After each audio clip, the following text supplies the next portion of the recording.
So translation is a more complicated process than transcription because translation involves taking this nucleotide language and converting it into a polypeptide language. So it's taking a sequence of nucleotides, the A, U, G, C in the RNAs, and converting it into a sequence of amino acids. And so this turns out to be a much more complicated process. The thing that is read is a messenger RNA. There are other kinds of RNAs out there.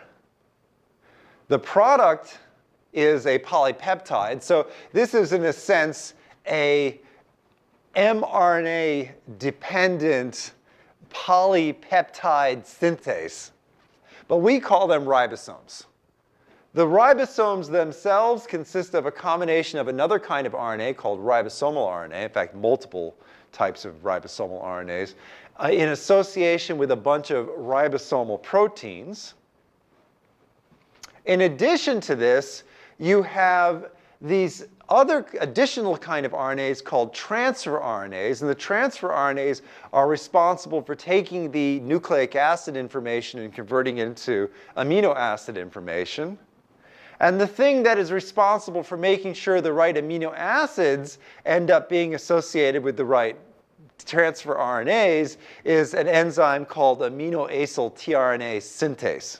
Amino acyl tRNA is simply a tRNA that has an amino acid attached to it. So it's a big word for a small concept. And a synthase is simply the thing that creates this thing.